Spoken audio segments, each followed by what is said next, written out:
ইসরায়েলের সর্বাধিক গোপন ও কুখ্যাত গোয়েন্দা সংস্থা মোসাদ বারবারই ধরাছোঁয়ার বাইরে ছিল, কিন্তু সাম্প্রতিক সময়ের একাধিক তথ্য ফাঁস ও বিশ্লেষণে ধারণা করা হচ্ছে ইরানের নিরাপত্তা ও গোয়েন্দা মহলের অত্যন্ত সূক্ষ্ম কৌশলে মোসাদের ভেতরে তাদের রক্ত প্রবেশ করিয়ে দিয়েছে। অর্থাৎ এখন মোসাদের গুরুত্বপূর্ণ সিদ্ধান্ত গ্রহণ থেকে শুরু করে মাঠ পর্যায়ের অপারেশনাল সেলে ইরানি প্রবেশকারীরা নিজেদের শেকড় গেড়ে ফেলেছে।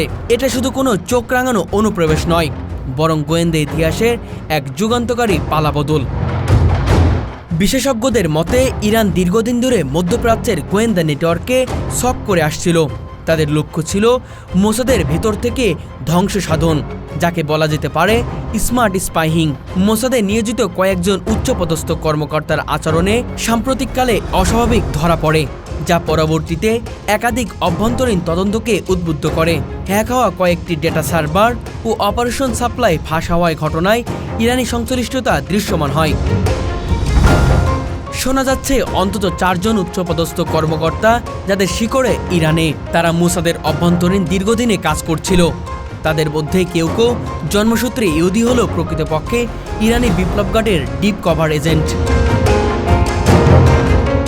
ইরান শুধু মোসাদে অনুপ্রবেশই করেনি, বরং ইসরায়েলি গোয়েন্দা কাঠামোর মেরুতে ফাটল ধরিয়ে দিয়েছে। এসব অনুপ্রবেশের মাধ্যমে ইরান ইসরায়েলে কয়েকটি গোপন অপারেশন আগে থেকেই জানতে পেরেছে এবং কিছু ক্ষেত্রে তা ব্যর্থ করে দিয়েছে। এমনকি ইরানের পরমাণু স্থাপনায় আক্রমণের পরিকল্পনা ফাঁস হওয়ায় ইসরায়েলের অভ্যন্তরে তীব্র রাজনৈতিক চাঞ্চল্য সৃষ্টি করে। উচ্চ পর্যায়ের অভ্যন্তরীণ নিরাপত্তা তদন্ত শুরু করা হয়েছে, বহু কর্মকর্তাকে স্থানান্তর করা হয়েছে এবং কিছু সাসপেক্টকে গোপনে আটক রাখা হয়েছে। এই মুহূর্তে পুরো মোসাদকে এক অস্থিরতা বিরাজ করছে, যেন একটি অলক্ষ্য ছড়িয়েছে পোড়া ভাইরাসকে খুঁজে বেড়ানো হচ্ছে। ইসরায়েলের প্রধানমন্ত্রী নিজে ব্যক্তিগতভাবে এই বিষয়ে নজর রাখছেন এবং আন্তর্জাতিক সহযোগিতায় ইরান সংশ্লিষ্টতা চিহ্নিত করার জন্য আমেরিকা ও যুক্তরাজ্যের সঙ্গে গোপনে গোয়েন্দা যোগাযোগ চালাচ্ছে বলে খবর পাওয়া গেছে। বিশ্লেষকরা বলছেন ভবিষ্যতে যুদ্ধ হবে আরও অস্ত্র দিয়ে নয়, হবে তথ্য অনুপ্রবেশ ও বিশ্বাসঘাতকতার মাধ্যমে।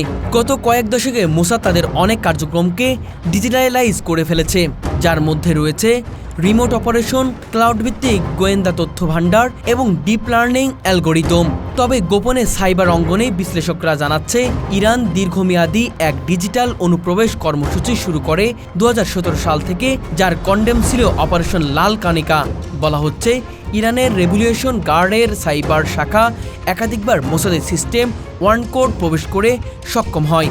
তার মাধ্যমে বহু বছর ধরে তথ্য চুরি করে আসছে। এর ফলে মোসাদের এআই চলতি টার্গেট অ্যানালাইসিস প্ল্যাটফর্মকে বিবৃতি তৈরি করতে হয়, যার ফলে কয়েকটি ভুল অভিযান প্রচালিত হয়, যেখানে নিরীহ বেসামরিক নাগরিক নিহত হয়েছে। এসব ভুল অভিযানের জন্য দায় দিচ্ছে না মোসাদ, কিন্তু ইরান থেকে ফাঁস হওয়া কিছু মেটাডাটা এবং নিলাস ভিত্তিক ট্রেসিং লস দেখে ইসরায়েলি নিরাপত্তা বিশেষজ্ঞরা আশঙ্কা করছেন তাদের সাইবার লেন ভিতর থেকে ইতিমধ্যে চূর্ণ বিচ্ছিন্ন হয়ে পড়েছে।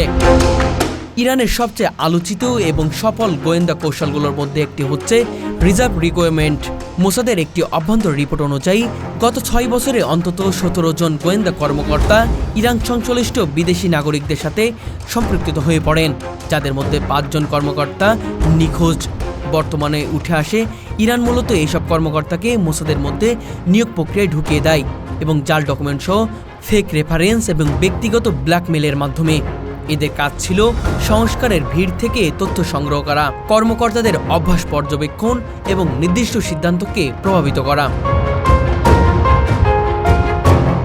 মোসাদের ট্রেনিং সেন্টার, যেটি অধিকাংশ ক্ষেত্রেই গোপনে পরিচালিত হয়, যেখানে ইসরায়েলি গোয়েন্দা নেটওয়ার্কের হস্তক্ষেপ নিয়ে নতুন করে প্রশ্ন দেখা দিচ্ছে।